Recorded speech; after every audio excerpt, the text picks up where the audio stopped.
Want to live better? We've got a lot of work to do. Join Chris Hemsworth in National Geographic's new Disney Plus original series, Limitless. Live better now. I'm diving headfirst into cutting-edge science to uncover 3 powerful secrets to living better right now. The growth that occurs through any challenging experience is really what we seek. Chris Hemsworth stars in Limitless. Live better now. Now streaming on Disney Plus and Hulu. It's showtime. This episode is brought to you by FX's Alien Earth, the official podcast. Each week, host Adam Rogers is joined by guests, including the show's creator, cast, and crew, in this exclusive companion podcast. They will explore story elements, deep dive into character motivations, and offer an episode-by-episode behind-the-scenes breakdown of each terrifying chapter in this new series. Search FX's Alien Earth wherever you listen to podcasts. This message is sponsored by Greenlight. With school out, summer is the perfect time to teach our kids real-world money skills they'll use forever. Greenlight is a debit card and the #1 family finance and safety app used by millions of families, helping kids learn how to save, invest, and spend wisely. Parents can send their kids money and track their spending and saving, while kids build money confidence and skills in fun ways. Start your risk-free Greenlight trial today at greenlight.com/Spotify. That's greenlight.com/Spotify. This episode brought to you by MGM Plus. From executive producer Stephen King and an executive producer of Frog comes The Institute, a chilling new original series from MGM Plus.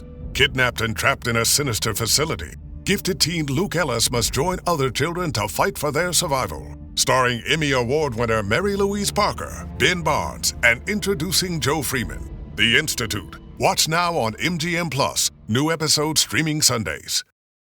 Deborah had to have surgery. I had hip surgery in November of 2024. Her United Healthcare nurse, Crystal, checked on her. We do a routine call after surgery, and I could tell that she was struggling. Deborah needed help. My infection markers were through the roof. And Crystal knew what to do.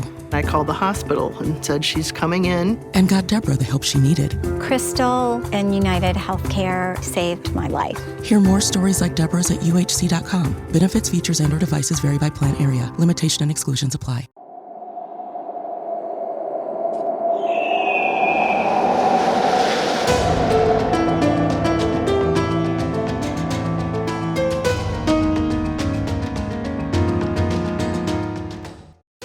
Hello, and welcome to the Assassin's Creed Lorecast. We are so excited to bring you this show. Our podcast is all about unraveling all of your favorite mysteries from the Assassin's Creed games. Each episode, we'll be talking about a different topic in the Assassin's Creed universe. From Pieces of Eden, solar flares, and the Isu, to the Hidden Ones, the Order of Ancients, and of course, the Animus, we will seek to uncover it all. So join us, and maybe even take a leap of faith.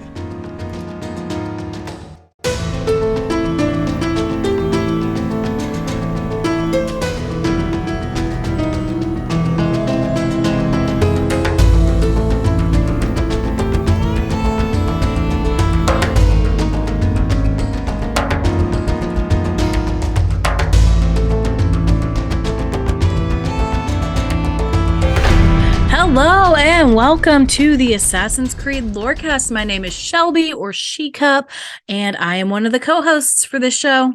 And I'm your other host, Austin or Teacup. Yeah, so last week we were here doing a character deep dive on one of the most iconic Templars ever, Juhani Otzoberg. And so today we are going back to our modern day assassin cells, and we're going to learn about another one. So Austin, I have no idea which one we're covering. I just know that we're covering one of them. So why don't you take it from here? So, fun fact, this cell does not end in tragedy. However, I know that it is also involving William Miles, so that is a tragedy for me. Just briefly, he's fine. But, so, we will talk about this. This is Gavin Banks' team. So this team is also known as the crew of the Altair 2, which is a boat. And it was an assassin cell operating in the 2010s, mainly after Desmond's death. So it is the largest cell we've talked about, with a total of 9 members. We're going to talk about eight of them, but one shows up, but I didn't include her because she will become a central character as we continue to talk about the other cells. So she'll get her own info later on. But so that's one of the largest cells we've talked about. And it is also one of only 2 cells that are led by a mentor of the Brotherhood, the other one being William Miles' team.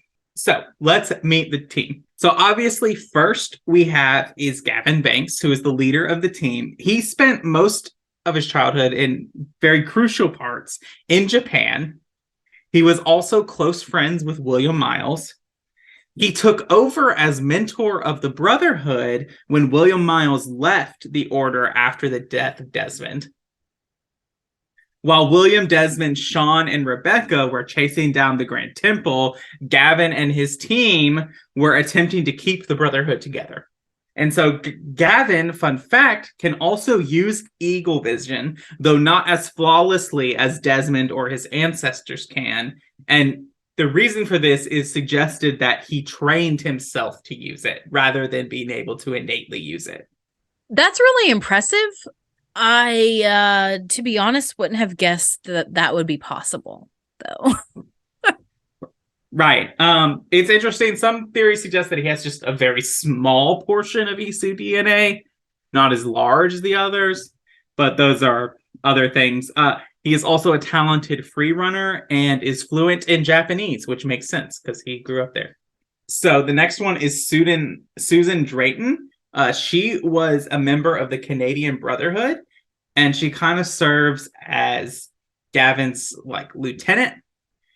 And she is the first member recruited by Gavin Banks.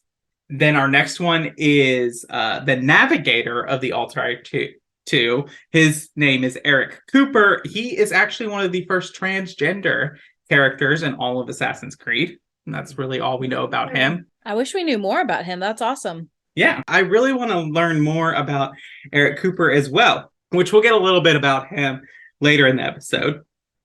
But our next one is Emmanuel Barraza. They nicknamed him Manny. He's an ex-soldier, and he is an armor and weapons instructor. But he also, ironically, holds a vow of non-violence and pacifism as an assassin. Can I just ask, how does that practically work? Is he just like Sean and does computer stuff, or like how is that justified? He trains other people in weapons, but he doesn't actually fight or do any kind of violence himself. Interesting. And this is because he was an ex-soldier and he was part of the war on terror. And in one mission and deployment there, he was forced to basically kill a bunch of bomb-triggered children on a bus heading for a settlement. And he had to do that to protect the settlement. And after that, he vowed never to engage in violence himself ever again. I mean, I respect that principle. Right. But the reason he stayed on is because he believes in what the assassins are fighting for, and he believes in their end goal of peace, which I think is probably fair. So our next one is Emmet Leary. He is a former Abstergo employee, a genetic memory researcher who worked on the Animus Project. And he actually left Abstergo. He quit Abstergo, which I didn't know that was something a person could do. Well, everything in the lore leads you to think that you either always work for Abstergo or you die in the line of duty or you get killed. Right. So he leaves and Warren Vidick's yeah, go ahead to leave. Just sign this NDA and we'll be fine and you'll be fine and you can move on in your life. Well, Emmet kind of has a good head on his shoulders. And he basically starts getting paranoid that Abstergo is watching him. Which is true, because they were. And so I guess you're not really paranoid if it's true. And then they attack him and he's saved by Gavin Banks. And that's how he gets into the fold. And then we have Dr. Stephanie Chu, who is nicknamed Chewie. And she's the medical officer. She went to an Abstergo-funded university to study medicine and biology and all of that. But she found, quote unquote, Abstergo's view of the world boring and not interesting. And so she started researching other things and found her way into the assassins. And then we have Nodar Nidizine. He's the steward of the Altair 2, and he was a former sumo wrestler. And he left that because of politics and corruption among the sport, whatever that means in sumo wrestling. If you're a sumo wrestler and might understand what he meant, go ahead and let us know. And he also has, with him, he brings his younger brother, Akaki. He is similar there, though he is he's the chief engineer of the Altair 2, and he's noted for being a film aficionado. So that's the team. Do you have any thoughts about the team? My only thought is that I love that Dr. Stephanie Chu's nickname is Chewy. That's amazing. I love it. For sure love it so much. Also, I do think it's interesting that Nodar brings his sibling Akaki. I feel like this is the first time we've kind of seen somebody bring their sibling along to join the cell as well. So I feel like that's notable and just something I wanted to kind of bring up. Yeah, definitely. Any other last thoughts? Otherwise, let's go to the mid break and then we can get into their developments. All right, let's go to the mid break.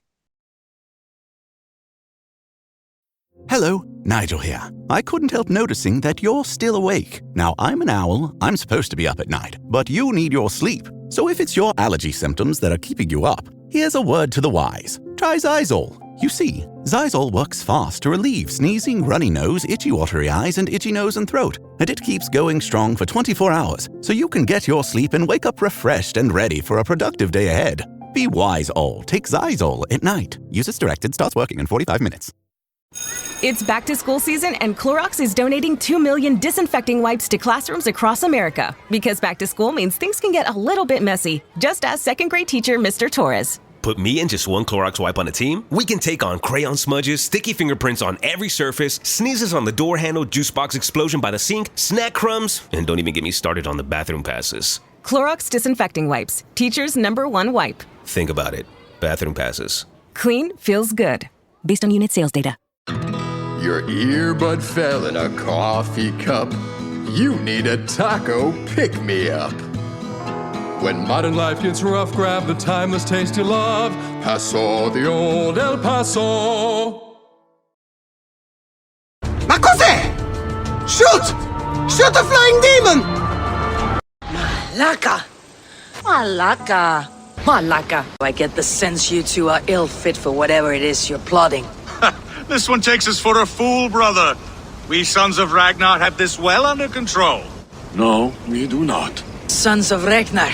I know of many, but never have I heard of Dull and Duller. Hello and welcome to the middle of the show. This is where we talk about all the things that have to do with the Assassin's Creed lore cast and not necessarily the lore of Assassin's Creed. So the first thing that I have to tell you about is that you should join our Patreon. We do have a Patreon and we do monthly patron episodes. And so if you join us at the $20 tier or higher, you can come on the patron chat every month and we will talk about a topic of your choosing. And it's a great time. It's so much fun. And then the next thing I have to tell you about is that if you can't support us financially, we totally get that. Times are hard for lots of people. And the best way to support us, not financially, is to leave us a great review. And if you leave us a review with words and 5 stars, we will read it out on the show. And so I do have one to read today. This one comes from Nikkei 2010, and they said, "Greatness. Love the plethora of information given with each episode. Eagerly look forward to new episodes." Thank you so much. We're so thankful that you took the time out to give us a review. And then the other things that I have to shout out are that you should join our Discord server. It's a great place, my favorite place on the internet. And you should go check out our new website if you haven't done that yet. It looks awesome. Big shout out to HIT Media Solutions, which helped us create the website. And then the last thing that I have to talk about is my playthrough, which, to be quite honest, we had a super busy weekend and I just haven't had time to make any progress in my Black Flag playthrough as of yet. And someone has been hogging the Xbox. That's true. You have been playing Wolong something of something? Yeah. What's it called? I'm pretty sure Wolong, maybe. It's called the Fallen Dynasty. It's all about the Fallen Dynasty. Think like if you have played Sekiro or Sekiro, however you pronounce it, that game. Think kind of that game, but Chinese, and during the Three Kingdom period of China, and that's what it is. It looks very difficult. It definitely is difficult. I don't find it as frustrating as like Dark Souls or Elden Ring, because yes, the bosses are hard, but they're like a puzzle. You just have to figure out the timing and the strategy and what approach best works. And then once you unlock the puzzle, it's a lot easier. And then it just comes down to RNG or your skill or paying attention. Yeah, well, hopefully next week I'll have been able to get some time to get back into Black Flag and I'll have a new update for you. Yeah. But other than that, that's all the stuff I have for the mid-break. So let's get back into it, Austin. All right, let's do it. Another switchback. Wait, this isn't the top. Where's the summit? Why am I doing this? At REI Co-op, we believe there are places within ourselves Almost there. You got this. that we find only outside. Wow. This is worth it. We have the gear, inspiration, and advice to help you get there. REI Co-op. Visit rei.com. Leading a business today means constantly adapting. On the Executive Insights podcast, brought to you by AWS, global leaders share how they're making tough calls, testing bold ideas, and putting innovation into practice, generative AI included. If you're looking for real stories behind what's working, this is it. Subscribe to the Executive Insights podcast today, available now on all major podcast platforms.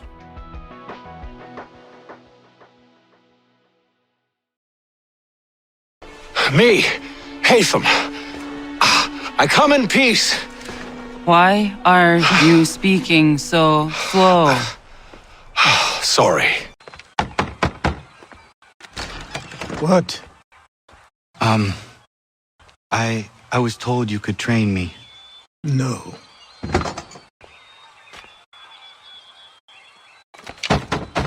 Go away. I'm not leaving! Bianca! Bianca! Is everything all right? What do you think? Look at this place. And poor Bianca. If something's happened to her. Aha! Oh, my darling. Thank God you're all right. Ezio, meet Bianca. Bianca, Ezio. Charmed. So, the first in their like overall activities, like I said, they do have some involvement prior to like Desmond's death, but not a lot. The main thing that they are involved in is that in 2012, Gavin's team is moving around America, basically hitting different Templar objectives or strongholds or other things like that, and basically drawing attention away from Desmond and his team. And this is how they're able to move across the country without Abstergo kind of zeroing in on them. So it kind of explains why like Abstergo is having a hard time pinpointing Desmond and his team in Assassin's Creed 3.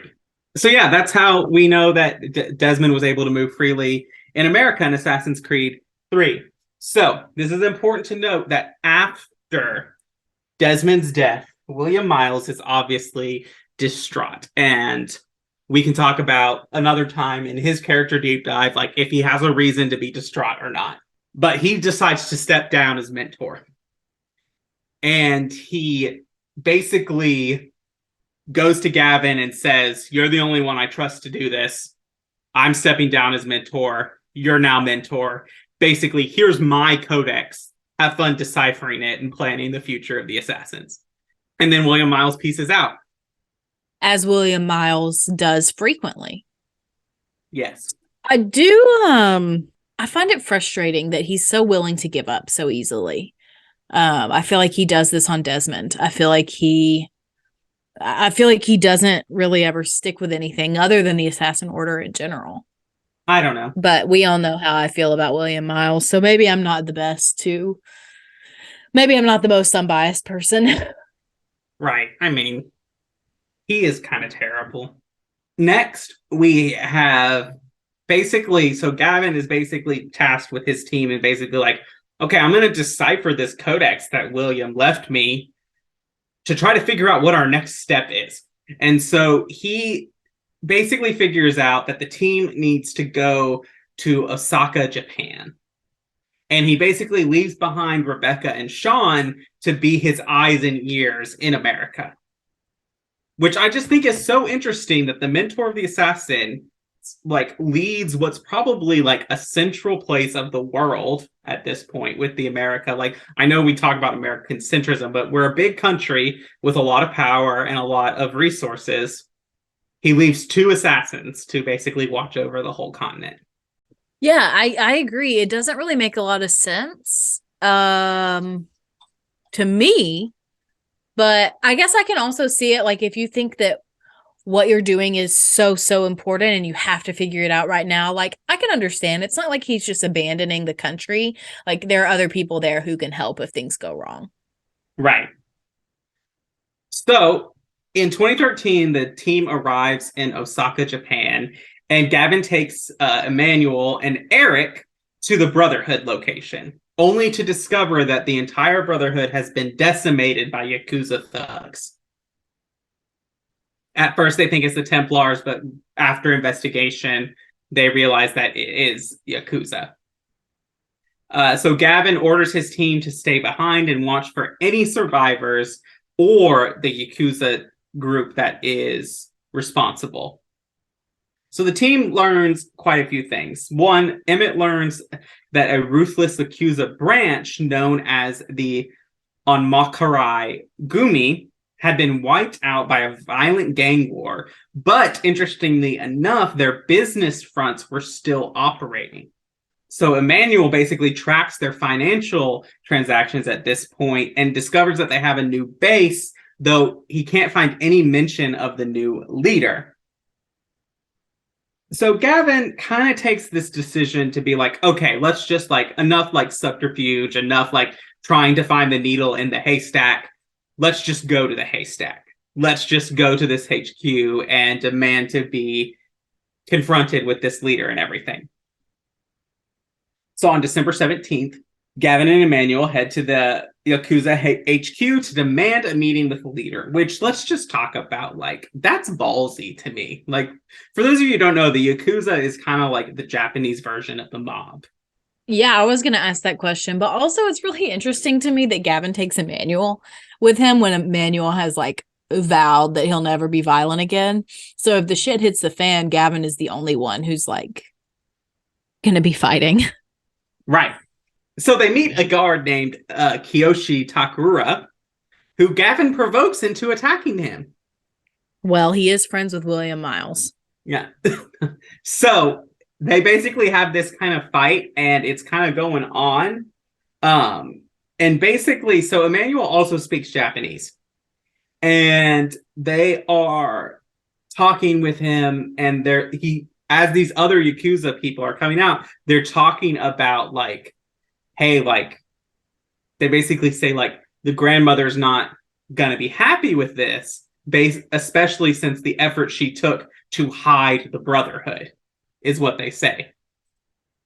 So Emmanuel at this point basically stops as, like, Kiyoshi is beating the crap out of Gavin, because Kiyoshi's like 20 and Gavin is like 45. So it's not going well for Gavin. So Emmanuel basically like stops Kiyoshi's strike and like reveals his finger, like that he's missing a pinky basically, and says like, we're assassins. Like what's happening? And so it is revealed that the Assassin Brotherhood actually took out this Yakuza gang and adopted their identity. And so Gavin and his team are taken to meet with their leader, Sakio Matazuki, who is has kind of adopted this role as a new mentor. So like, this is important that we're going to use this term mentor. And I know when I did the Assassin's Cell, we talked about there's only one mentor. But after the Great Purge, things kind of like fell into disorder. And William Miles kind of took hold of like the Western portion of the Brotherhood and kind of focused his efforts there. But the rest of it kind of like, no one knew what was happening. So people just stepped up and took the roles. So I use the role mentor, but it's not the same as like saying like she controlled all the Brotherhood. She was just the leader of this sect. Right. And so for me, it kind of makes sense because I feel like the Asian and the Eastern brotherhoods of assassins have always kind of done their own thing. Like we do see some crossover with like Shao Jun and I think that's the one that Ezio trained, and just some of the people that come to like the European places that we've seen in game. And so they like come and then go back and they evolve on their own, it feels like. So it kind of seems to me like this is a natural progression of that. Yes, very much so. Very much so. So, the two leaders basically exchange information, and Gavin basically gives Sayako the knowledge he gives her guns and supplies and basically sets her up with a contact in the Philippines that's going to supply her with more guns and supplies, and basically reestablishes the Japanese Brotherhood and or a Southeastern Asia Brotherhood. And she provides Gavin with a new animus and some information that Abstergo is planning something big that we don't know what it is, but they're planning something big, which I would assume at this point it is probably Project Phoenix is what they're planning. So then Gavin, after deciphering more of William Miles's codex, basically comes to the conclusion, okay, we need to go to Russia because William talks a lot about Russia and his work there. And we need to go there to make sure to find out what's happening. So do you have any thoughts on the mission to Japan before we move on? This is a really interesting mission. It's not at all what I would have expected, because I know we talked about like the Bloodstone unit. They're an American unit that goes to Vietnam. And so that I'm not necessarily looking at that as an example, but just kind of that's the one that's in my head.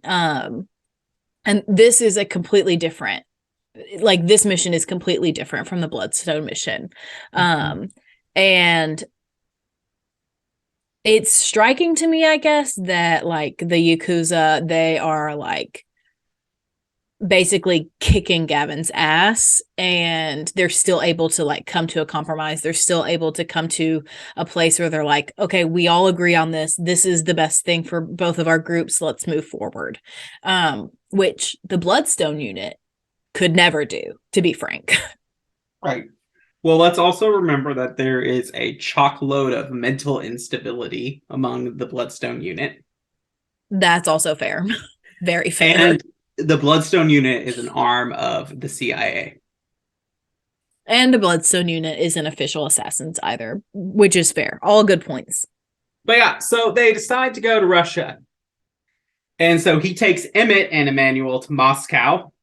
It is here that we are introduced to the 9th member of the team, which is Galiana Vorinia, which we talked about last episode in Ottoberg. Her name has come up quite a lot. She is a pretty involved modern-day assassin, especially post-Desmond death assassin. And she requested help in assassinating her mother. And I put long story. So we're going to go all the way back to our Animus episode. Vorinia is the name of the mentor of the Assassin's Brotherhood in Russia who succumbed all of her members to the animus testing and went insane via the bleeding effect. Do you remember talking about this? I do. Is that the same person? Yes, her mother is the person who did that. Oh. And so that's why she wants to kill her mother.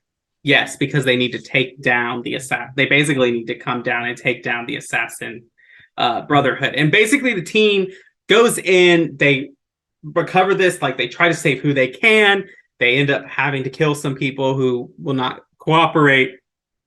And basically after that, Gavin is pretty shaken by his encounter with the Yakuza. And so he says, I need an enforcer because, Emmanuel is useless to me in the field. And so he asks Galiana to join the team as the enforcer. And she agrees, but she agrees on the condition that they set up a lasting brotherhood in Russia. So they basically contact Saeko as they're trying to salvage the assassins and put them together. And with supplies from the Southeast Asian Japanese Brotherhood and Saeko, and that they're able to reestablish the Russian Brotherhood. And then Galiana joins the team. And it's at this point that Gavin says he's heard rumors that William Miles has reappeared as an assassin and has stepped back into the fold. And so Gavin is now pissed. And he is basically like, I am so sick of deciphering your riddles. He basically tasks his team with finding William Miles. And that's their next thing. Would you like to know what my response to that is? It's probably something derogatory about William Miles. No, actually, it's that Gavin is my new best friend. Because of this. Can he join your club? Oh, I think he might need to be president instead of me. No, if we're going to pick a character to be president of the William Miles Hate Club. To be fair, there's only one person that deserves that title, and that's Desmond. That's what I was going to say. Desmond Miles deserves that title. Absolutely. So, we're heading to Norway. So, as I said, fed up with William's supposed return to the Brotherhood and his failure to contact Gavin, Gavin instructs his team to track William down. They find him in a bunker in Norway. Gavin and William then come into a yelling match where Gavin basically vents to him that he basically left him this mess to clean up and refused to help. And just lots of stuff going on. And he's mad at William. And he's like, I've been out here trying to keep this brotherhood together. He's like, I know you lost your son, but we really needed you. And you weren't there. I mean, he's right. He's right. I don't believe for a minute that if someone else's son had died and the exact same situation happened to Gavin or anyone else, William would have expected them to continue on with their duties, would have expected them to continue on serving the Brotherhood, and would never have given them time to grieve or to, take time for themselves or anything like that. Right. So I think Gavin has every right to be upset. But also, at some point we have to talk about, Bill, your son died to ensure that the Templars didn't win. The least you could do is honor his memory and keep fighting. Fair. But they end up putting aside their differences when Rebecca Crane comes in and basically report that Gavin's team has a mole. And so William then basically freaks out and goes to his full paranoid mode, whatever. And he starts interrogating members of Gavin's team, excluding Galiana, because she joined later, and the reports that were being leaked to this group called the Initiates were happening before Galiana joined. So she's exempt from being the mole. So they find out that it was Stephanie that was sending reports, good old Chewie, and to a group called the Initiates. William then orders Galiana to kill Stephanie right then and there on the spot. which prompts Eric to confess that he was also an initiate and that he had been compiling the reports and Stephanie was just uploading them to the server. It is then that Gavin calls off the execution, stating that it was a ruse and that they wanted no conflicts with the initiates. They just wanted to work together and that they were never going to execute any of them because Rebecca had noted that the initiates are not a harmful group, that they're working toward the assassin's same goal. So what are the initiates? What is that group? They're a group of hackers and other things going on with that. We'll talk about them one day. And they're assassins that aren't officially assassins. So they're not affiliated with the Templars? No. So here's my kind of response to this scenario. First of all, how presumptuous is it of William to go in there and be like, well, I've been gone this whole time that you've been doing stuff in Japan and Russia, and I don't really care about any of that, but you have a mole on your team, and I am now going to interrogate every member of your team and tell you exactly what to do about it. I just think that's annoying, and if I was Gavin, I would be really pissed off at him. Right. So Sean and Rebecca are actually pretty pissed at William's behavior in this. Which I think respectfully so. And I think that probably Sean and Rebecca are the ones who keep William from overreacting because they're the ones who, I guess, have the privilege, I guess, of being having more candor with William Miles than someone else could. Sure, whatever. Right. But obviously, they're not. Rebecca's what the hell are you doing? And there's all that. So do you have any last thoughts about that before I kind of get up to where they are now and the wrap up? Yeah, my only other thought is I just feel like this situation would really destroy the team.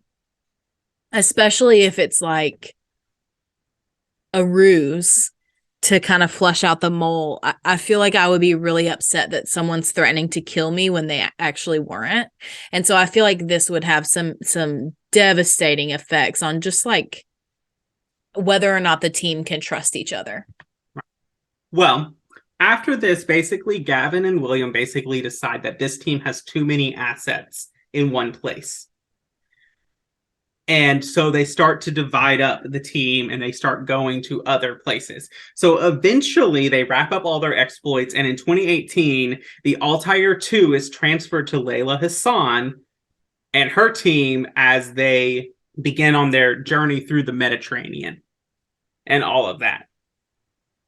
And so the team, the only person from this story that really ends up in that team is Kiyoshi Takura.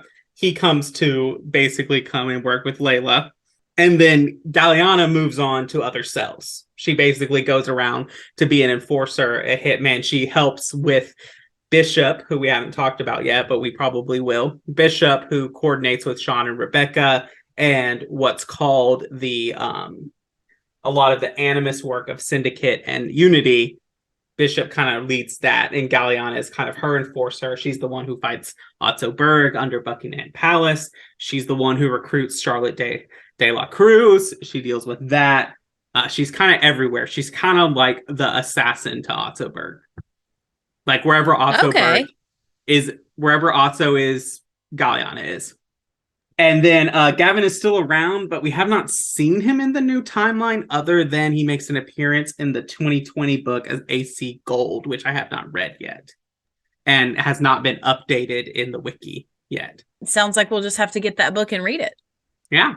Well, that's awesome. I really enjoyed this episode. You told me that William Miles is going to be in it, and I was super skeptical and because everyone knows how I feel about William Miles, but I really enjoyed this one. Gavin Banks' cell doesn't end in tragedy, which you said earlier, and so I love that.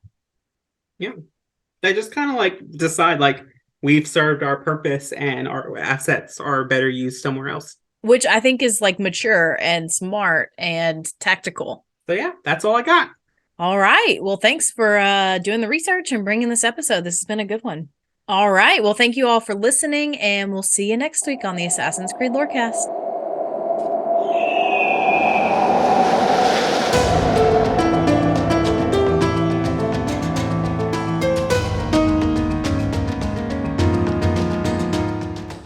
for listening to the Assassin's Creed Lorecast. You can find us on Twitter at AC Lorecast. If you have any lore questions or topics to unpack, join our Cups Podcasting and More Discord server. It's the best place on the internet. You can also support us financially through our Patreon. Find us on patreon.com/Assassin's Creed Lorecast. The Assassin's Creed Lorecast is part of the Robots Radio Network. For more information about the Robots Radio Network, join the Discord server via the link in our episode's description. If you enjoyed the show or learned something new today, please subscribe, leave us a review, and join the Patreon. And if you enjoyed our intro and outro music, make sure you give a big thank you to Pipeman Studios. Thank you, Pipeman. Thanks again for listening to the Assassin's Creed Lorecast. And always remember, Assassins, stay in the shadows to serve the light.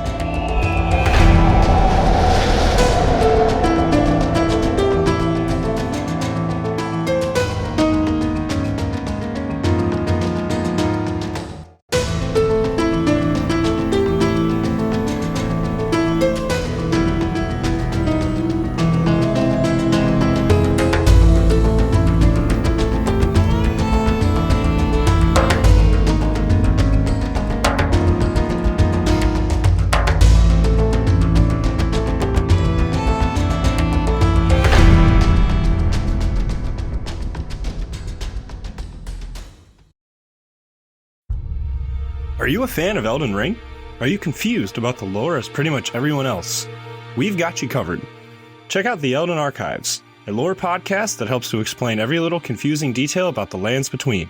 Things like what exactly happened on the Night of the Black Knives, or what we really know about characters like Mikola. Just like the show you're listening to now, we're on the Robots Radio Network, so you know it'll be good. Wondering how to find the show? Easy. Either go to robotsradio.net or search Elden Archives on whatever podcatcher you're using right now. Bookmark the show for later, and we'll see you in the lands between. Again, that's the Elden Archives, a FromSoft Lorecast available everywhere.